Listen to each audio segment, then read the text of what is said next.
Para sa isang mapagmahal na anak, hindi isang mabigat na responsibilidad na tulungan ang kanyang mga magulang para sa kinabukasan ng kanilang pamilya. Madalas, sila pa ang humahalili sa posisyon ng pagiging isang ama't ina sa mga kapatid. At kahit ni isang beses, wala kang maririnig na kahit na anong reklamo sa kanila dahil ang ginagawa nilang yon ay galing sa kanilang mga puso. Hindi na ako magpapakilala, kaya tawagin niyo na lang ako sa pangalang Butch. Sumulat ako para makapagbigay ng aral at inspirasyon sa lahat ng nakikinig ngayon, lalo na sa mga panganay na katulad ko. Lumaki ako sa isang simpleng pamilya na merong mahirap na pamumuhay. Dalawa lang kaming magkapatid ni Kokoy na isang special child.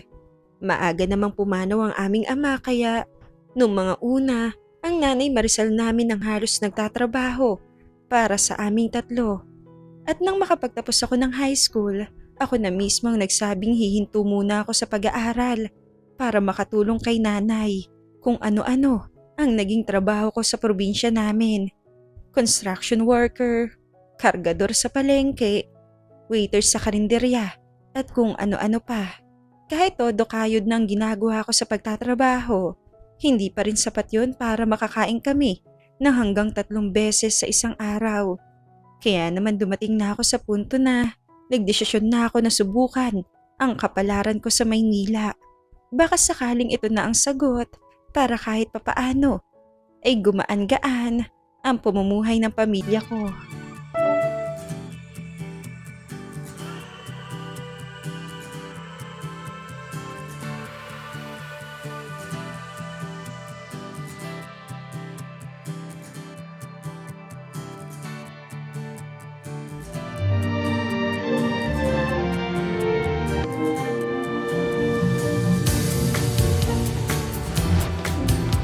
Nandito na ba lahat ng kailangan mo, kuya?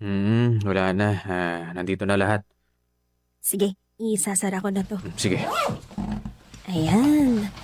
Maayos na lahat. Ay, ayos ka lang? Ayos lang.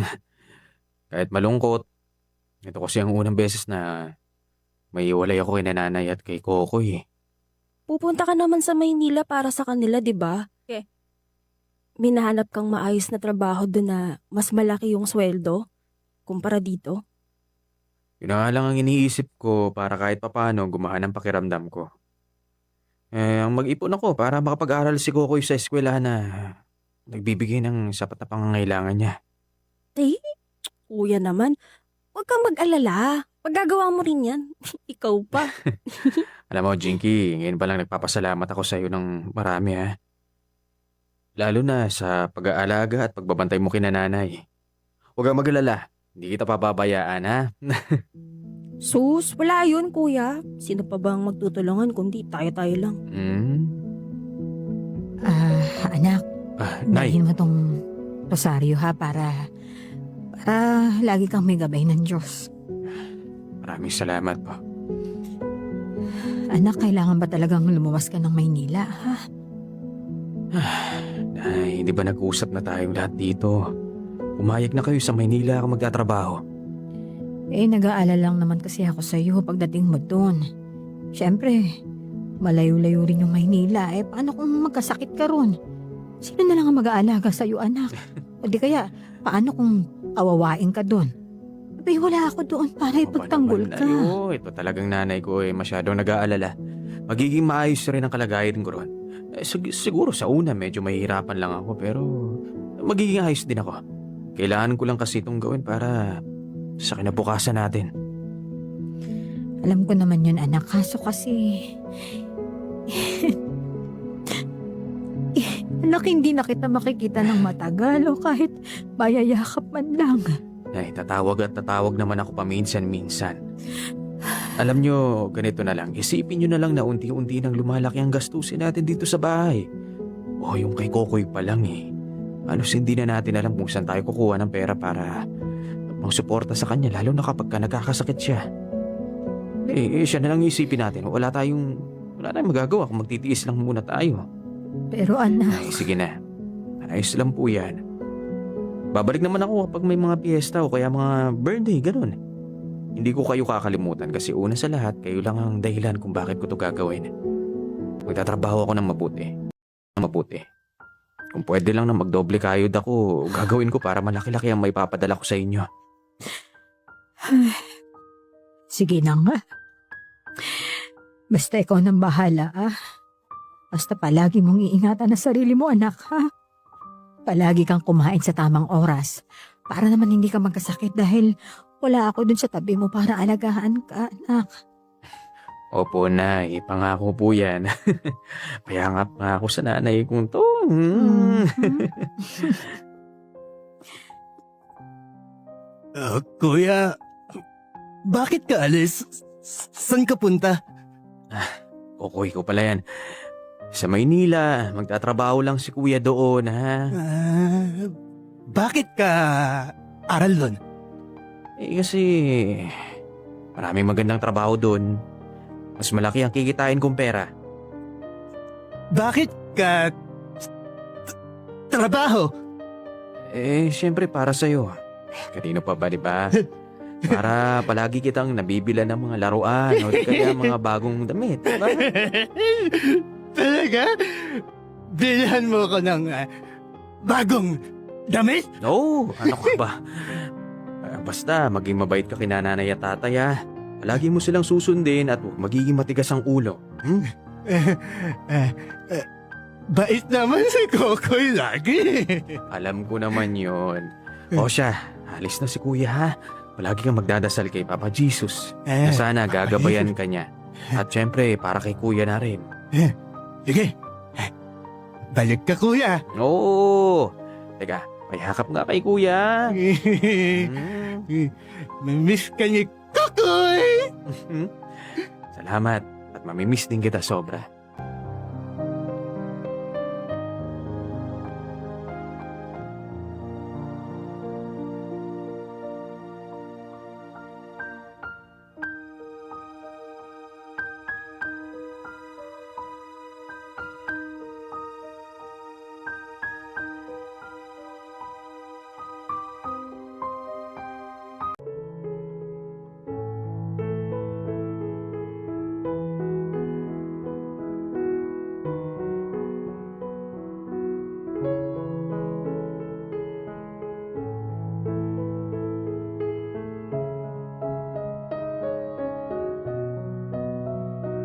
Isang mahirap na desisyon ang ginawa ko noon. Ang malayo kay nanay at sa kapatid kong si Kokoy. Maliban kasi sa pagtatrabaho, ako na rin ang halos nag-aalaga sa kanilang dalawa ni nanay. Naniniwalaan ko ang pinsan kong si Jinky na alagaan niya ang nanay at kapatid ko. Pero syempre, iba pa rin yung nandoon ako mismo sa tabi nila. Hindi naging madali ang buhay ko sa Maynila. Sa katunayan nga niyan, mas naging doble ang hirap na nararanasan ko doon kaysa sa probinsya. Dahil syempre sa probinsya, kasama ko ang pamilya ko. Hindi tulad sa Maynila na ako lang ang mag-isa. May naging kaibigan naman ako doon, si Nanding. Pero iba pa rin kapag pamilya ang kasama. Kahit papaano, nagkakaroon naman ako ng maayos na trabaho. Nakapasok ako bilang gwardiya sa isang kumpanya na malapit sa inuupahan kong tirahan. Kapag wala akong duty, sumasideline ako bilang isang waiter sa mga event. Pero kahit ganon, kulang pa rin ang naiipon kong pera.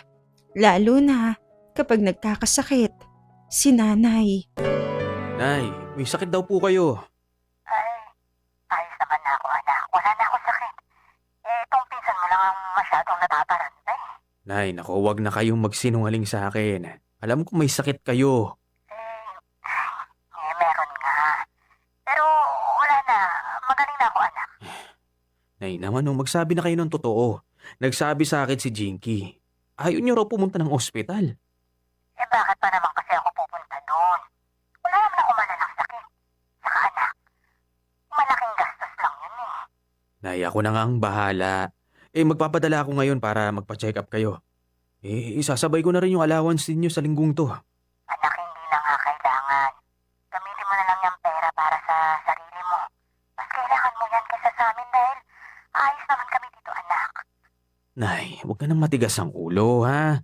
Malayo ako. Ang gusto ko kapag dumating yung pera, diretso na kayo kagad sa ospital para magpa-check up. Okay po ba yun?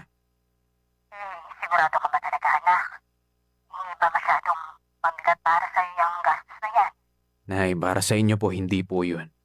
Kaya nga ako nandito para magtrabaho para sa inyo eh. Na ano man ang kailanganin ninyo dyan, ako nang bahala. Ano siya, sige. Ikaw ang mahala, anak. Teka, kamusta ka na pala dyan? Ilang araw ka nang hindi tumatawag eh. Maayos ba ang kalagayan mo dyan, ha? Okay naman po ako dito. Malungkot lang pero kinakaya naman. Mabuti naman kung ganun, anak. Basta palagi kang magdadasal sa Diyos, anak, ha? Huwag na huwag kang makakalimot sa Kanya. Pasensya ka na rin kung naging pabigat na kami sa'yo. Nay, ano ba kayo? Huwag niyong sabihin yan. Pamilya ko kayo at may responsibilidad akong dapat gawin. Alam ko naman yun, kaso ang iniisip ko lang, ang bata-bata mo pa. Pero parang nagkaroon ka na rin ng sarili mong pamilya dahil nga sa mga pinapadala mo sa amin. Okay lang yun, Nay. Ang mahalaga, nakakatulong ako sa inyo. O basta ganito. Alagaan niyo ang sarili ninyo, ha? Huwag niyo na akong isipin dito dahil maayos ang kalagayan ko rito. O siya, sige anak. Umuwi ka rin dito, ha? Opo, nag-iipon lang ako ng pera. Magpapadala ako ng pera ngayon dyan, ha? O sige anak, salamat ulit. Saan naman kaya ako kuha ng pera na ito? Wala pang sahod. Hoy, Oo, pre. Uy, nagising ba kita? Sorry. hindi naman. Kanina pa ako gising. Nakapikit lang ako. Ano, ayos ka lang ba? Eto, problemado nga sa pera eh. Masakit yung air mats ko. Kailangan niya ng papacheck up. Sabi ko, magpapadala ako ngayon pero... Ewan ko, wala akong pera eh. Ganun ba? At teka pare, magkano bang dapat mong ipadala sa kanila? Kahit 2,000 lang sana, kaso wala talaga ako eh. May extra pa naman ako dito. Pairam ko muna sa'yo. Uy, teka, talaga ba? Oo. Kailangan ng nanay mo ng pampacheck up, di ba? Ganito na lang, bayaran mo na lang ako kapag sumahod ka na. Hindi ko tatanggihan yan pare. Salamat. Salamat Nanding. Maraming salamat sa iyo ha. Wala yun. Ikaw pa ba?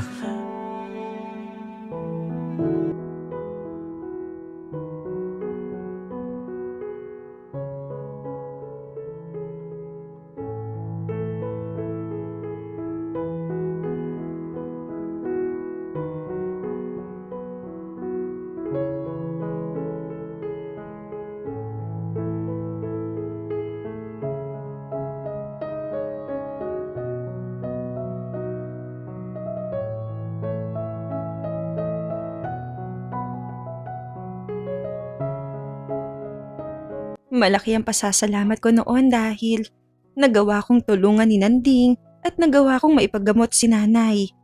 Tinrabaho kong mabuti ang inutang ko sa kaibigan ko dahil ayoko nang madagdagan pa ang mga utang ko.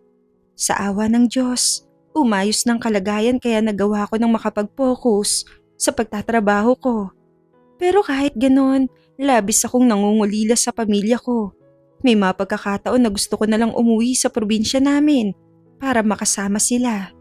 Pero sa tuwing naaalala ko ang mga gastusin namin at pangarap kong maipasok si Kokoy sa isang eskwelahan na kayang ibigay ang pangangailangan niya bilang special child, muling tumibay ang loob ko.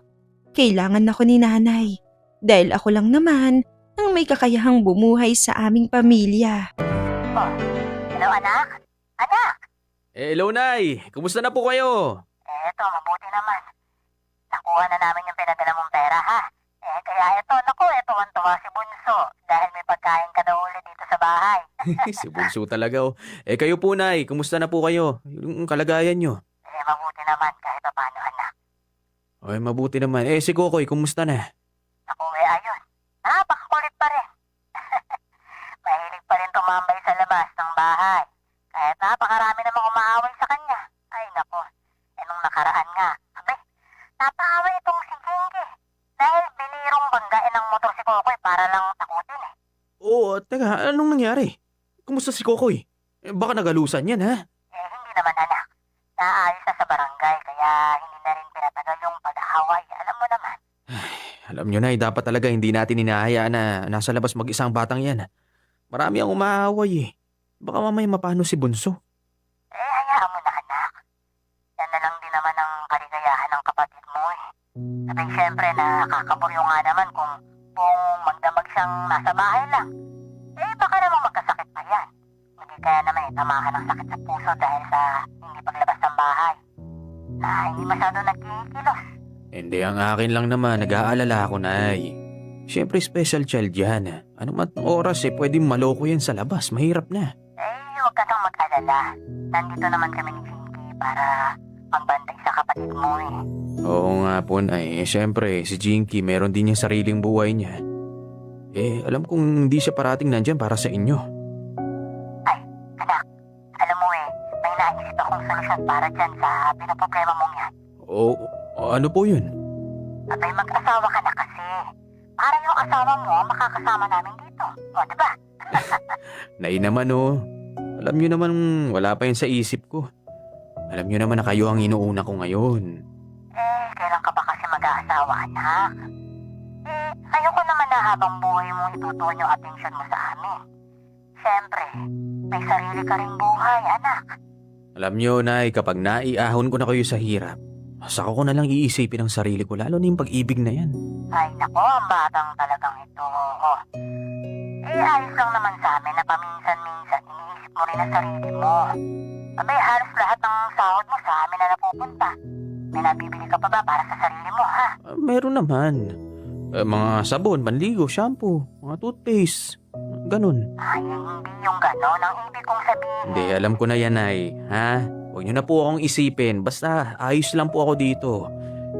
Nako, siya, sige. Ikaw ang bahala. Nay, teka. Si Kokoy, baka pwede ko makausap. Ay, sige, sandali. Tatawagin ko, ha? Kokoy! Kokoy, halika dali.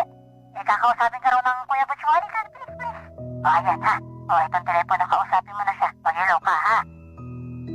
Hello, Kuya! Kokoy, kumusta naman ang bunso namin? Pogi Okay lang po. Kaso, lungkot po si Kokoy. Teka, bakit ka naman nalulungkot? Kasi, wala po yun dito sa bahay. Bakit di uwi? Ayaw mo na kay Kokoy? Hindi naman sa ganun, bunso. Hindi lang kasi nakakauwi ang kuya dahil nag-iipon pa ako ng pera. Bakit po? Para may pambili tayo ng foods mo, mga laruan. Diba, yun ang gusto mo? Apa, Ayan, smile ka na ha. Huwag nang umiyak ha. Malapit na umuwi si kuya. apa. Oo nga pala, malapit na ang birthday mo. O anong gusto mong gift para ipadala ko yan para sa'yo? Uwi ka na lang, Kuya, para happy na si Kokoy. Sige, dahil wish mo yan, gagawan ko ng paraan ha. Okay po. Love na love ka ni kuya. Tandaan mo yan. Love ka rin ni Kokoy.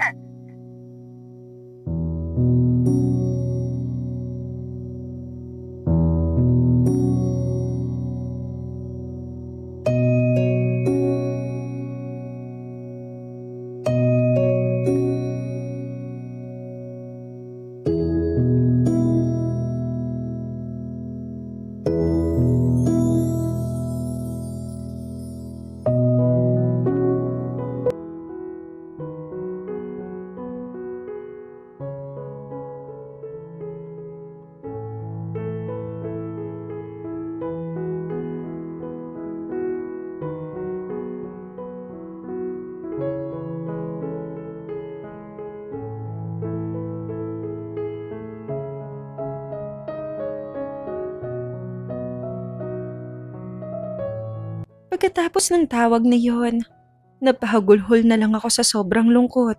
Kung kaya ko lang umuwi na kada wala akong pasok, gagawin ko.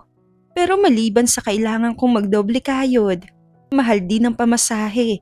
Mula Maynila hanggang sa probinsya namin, yung gagastusin kong pamasahe, itatabi ko na lang pandagdag sa ipapadala ko sa kanila sa probinsya. Kaya kahit mahirap at parang nakakamatay, tinitiis ko na lang. Huwag lang magutom at mahirapan ang pamilya ko.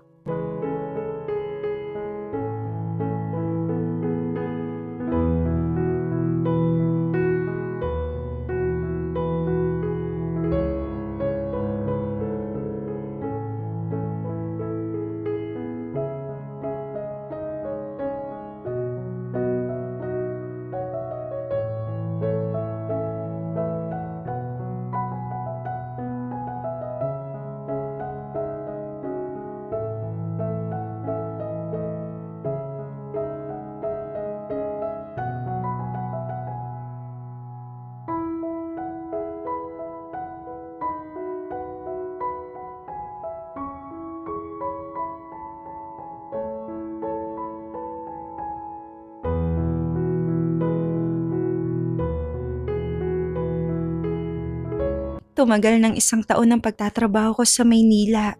Kahit papaano, nakakapag-ipon ako paunti-unti para sa pangmatrikula ni Kokoy. Pumasok na rin sa isip ko na mag-ibang bansa para maging OFW. Pero sabi ko, baka mas lalo kong hindi kayanin na malayo sa pamilya ko.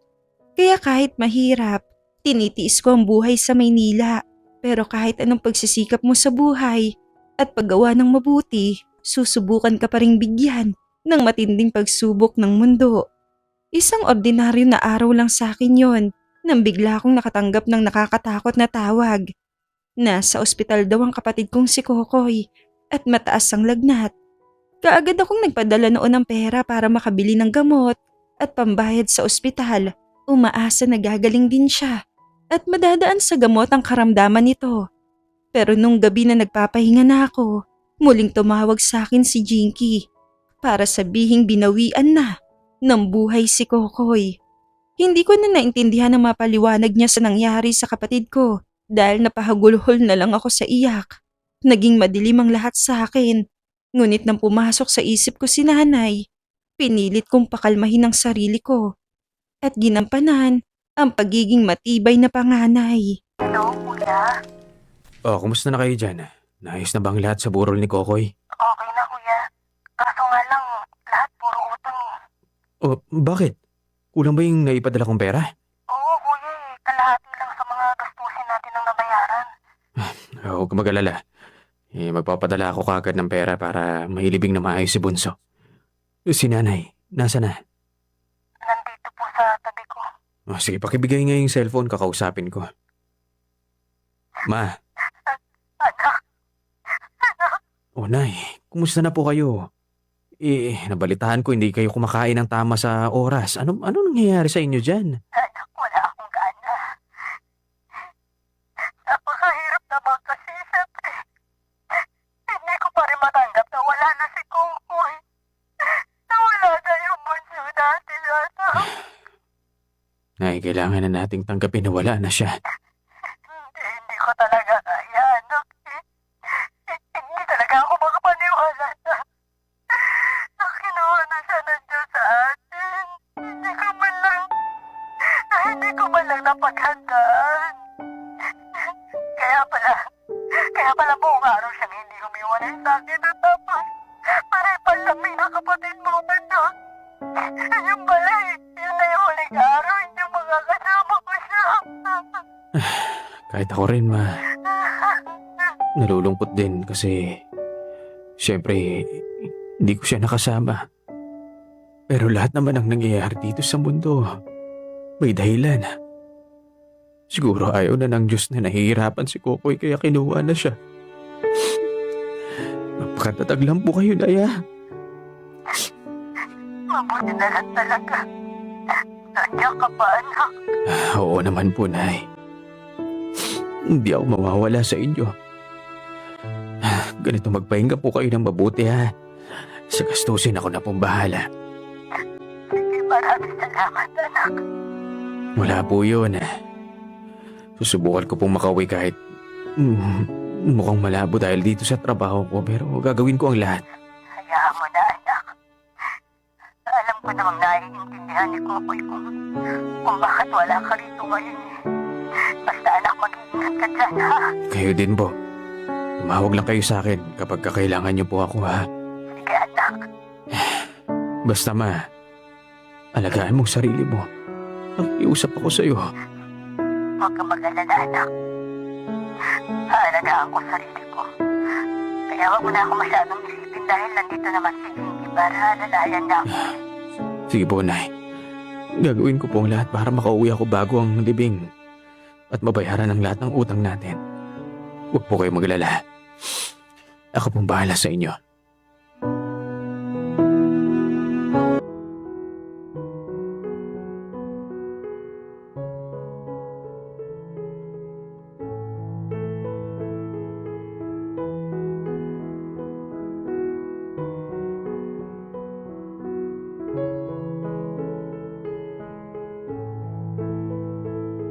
Sa awa ng Diyos ako na supervise na makauwi sa probinsya, makita sa huling pagkakataon ang kapatid ko. Muli akong umutang noon kay Nanding para kahit papaano ay may mauwi akong pera sa amin. Napuno ng lungkot at sakit ang uwi kong yon. Ang unang pagkakataon na muli akong makauwi sa bahay, pero hindi ko na makakasama ang pinakamamahal kong kapatid. Sinama ko sa pinaglilibingan niya ang hiniling niyang sapatos noon sa akin. Bala ko sanang ipadala yon para sa kaarawan niya pero hindi na nakaabot. Nagpalipas lang ako ng ilang araw sa amin para damayan si nanay.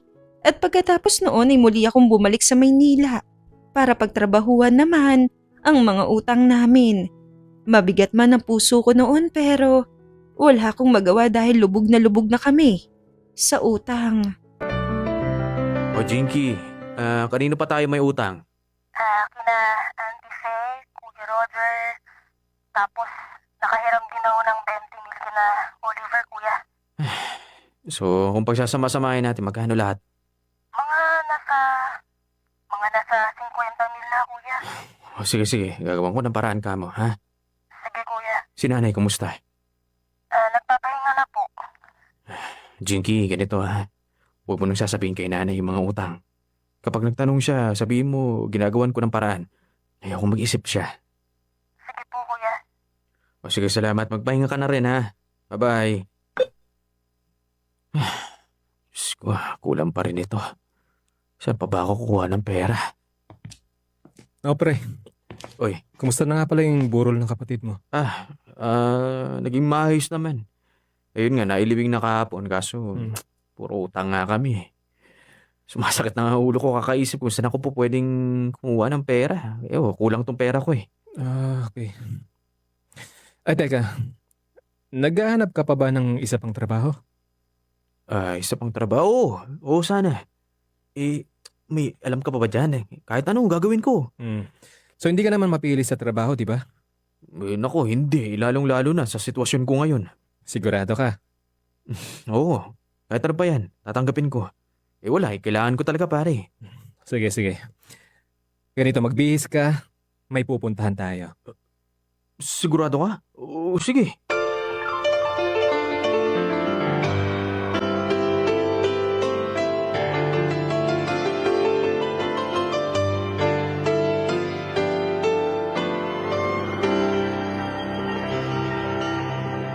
Nandito ka na pala, Butch. Siraulo ka ng din! Anak ng... Bakit mo ba ako sinuntok? Pinagloloko mo ba ako? Ginamit mo pa ako para magkapera ka? Hindi mo malang sinabi sa akin na pagiging escort pala yung ibibigay mo sa akin trabaho? Ano naman ngayon? Nagkapera ka naman, di ba? Anak na. Oo nga, pero hindi sa ganitong paraan. Kung alam mo lang kung paano ko binaboy ng lalaking yun. Para magkaibigan tayo. Bakit mo naman ginawa sa akin yun? Niloko mo akong ayop ka eh. Kung niloko nga kita, di sana ako lang itong may pera. Di ba, binigyan din kita. Mas malaki pa nga yun sa'yo, di ba? Oh, nalutas ang problema mo, di ba? May papadala ka na sa probinsya. Dapat nga magpasalamat ka pa sa akin dahil tinulungan Hindi kita. yung tulong. Pare, binaboy ako doon. Pagbababoy yun ang ding. Butch naman. Huwag ka nang magmalinis pa. Nagamit ka na kaya wala ka nang may pagmamalaki ngayon. Alam mo kung ako ikaw, magpapasalamat na lang ako dahil nakakuha ako ng malaking pera. Wala kang utang na loob.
Diring-diri ako sa sarili ko ng mga oras na yon. At kasabay nito, aabot hanggang langit ang galit ko kay Nanding. Pero nang makita ko ang mga perang nasa kama noon, alam ko sa sarili ko na kailangan kong magtiis kung gusto kong gumaan kahit papaano ang buhay namin. Kaya mula ng gabi na iyon, ginawa kong sideline ang pagpapagamit ko sa katawan ko sa iba't ibang tao, kapalit ng malaking halaga. Nang dahil sa sideline kong yon, nagawa kong bayaran ng mga utang namin. Napaayos ko ang bahay at naibibigay ko ang mga pangangailangan ni nanay. Kahit diring-diri na ako noon sa sarili ko. Tinitiis ko dahil nung mga panahong yun, ang pagpapagamit sa katawan ko ang tanging naiisip kong paraan para kahit papaano ay gumaan ang buhay ko. Pagkalipas ng 1 taon, nagdesisyon akong umuwi na lang sa probinsya dahil nakapag-ipon na rin ako ng malaking halaga bilang panimula ng bagong buhay doon. At hanggang sa pag-uwi ko, walang kaalam-alam si nanay sa totoong nangyayari sa akin sa Maynila.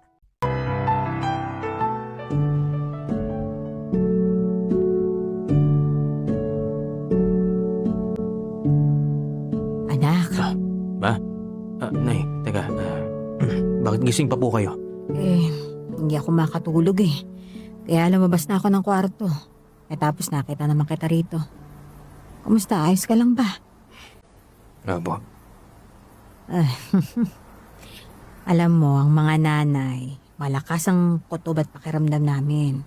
Alam namin kung may problema ang mga anak namin o wala. Mula na umuwi ka kanina napansin ko na napakalalim ng iniisip mo. Pwede mo namang sabihin sa akin kung ano man yung pinaproblema mo, anak. Ano ba yun? Nay, may sasabihin po ako sa inyo. Kung ano man po'y malaman ninyo, huwag kayong magugulat o mabibigla. Anak, sa totoo lang, pinapakaba mo ako ha. Ano ba yun? May nagawa akong malaking kasalanan sa inyo. Sa Diyos, at lalo na sa sarili ko. Hindi ko naman talaga ginusto yun eh. Kaya lang, at dami kasi nating utang na kailangan nating bayaran. Kaya sa uli, wala akong nagawa kundi tiisin yung mga bagay na yun. Teka nga anak, ano ba yung sinasabi mong tinis Naging mo? escort ako sa Maynila, ma. Teka, anong escort? Ano bang ibig mo sabihin? Anong ibig sabihin nun? Pinapagamit ko po yung katawan ko sa iba. Kapalit ng pera. Teka, ano? Ano? Anak, teka, Diyos ko, totoo ba yung sinasabi mo, anak? Oo, Nay. Kaya nagawa natin bayaran lahat ng mga pagkakautang natin dahil sa trabahong yun. Ay, Diyos ko, Butch. Butch naman, anak. Ano ba naman yan, Diyos ko? Patawarin mo ko, Nay. Nagawa ko lang yun dahil kailangan natin ng pera eh. Pero pinili ko nang iwanan yung madilim na mundo na yun dahil ayokong tuluyang mabaon ng ganun sa kasalanan ko. Tinigil ko na yun, Nay. Wala na yun.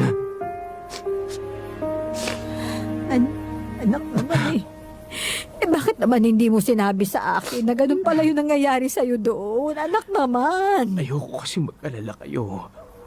Kaya tiniis ko na lang, ha. At saka nahihiya rin ako eh. Natatakot na magalit kayo sa akin kapag sinabi ko yung totoo na ganun nga talaga yung ginagawa ko. Anak, alam mo naman na hindi namin magagawa yun sa'yo. Mahal kita.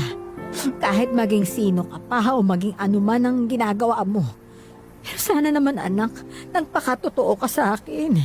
Panay ang sabi mo na maayos lang ang kalagayan mo doon pero hindi naman pala. Kailangan po kasi natin ng pera, Nay. Sorry po, Ma. Sorry. Shh! Anak, payakap nga sa anak ko. Ang mahalaga anak ha, nandito ka na. Ano man ang nagawa mo, gusto kong magpasalamat sa lahat ng pagtitiis at pagsasakripisyo na ginawa mo para lamang sa pamilya natin. Kahit na mahirap tiniis mo. Para lamang may maipadala ka dito. Nay, wala po yun. Ang mahalaga, narinig kong masaya kayo. Yung natutugunan ko lahat ng mga pangangailangan ninyo. Nay, marami na po kayo nagawa sa akin. Kaya binabalik ko lang sa inyo lahat ng mga nagawa niyo sa akin.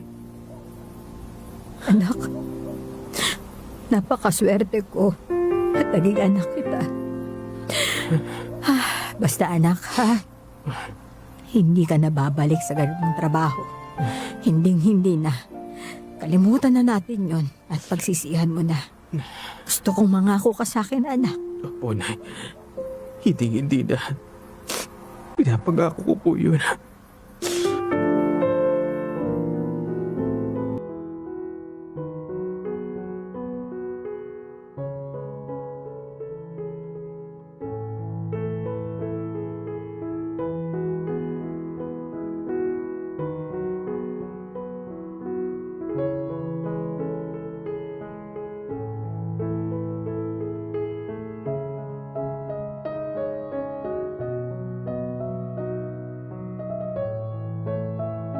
Mula noon, hindi na ako bumalik ng Maynila pa. Nagbago ako ng numero at ng social media accounts. Bagamat galing sa marumi, pikit mata kong ginamit yun para makapagsimula kami ni nanay. Pinatayuan ko siya ng sari-sari store. Pandagdag sa pambayad sa mga gastusin habang sinisimulan ko naman ang poultry business na sa awa ng Diyos, matatag pa rin hanggang sa mga oras na ito. Alam ko na nakagawa ko ng isang malaking kasalanan. Pero nagawa ko yon sa kagustuhan na mabigyan ko ng magandang buhay ang aking pamilya.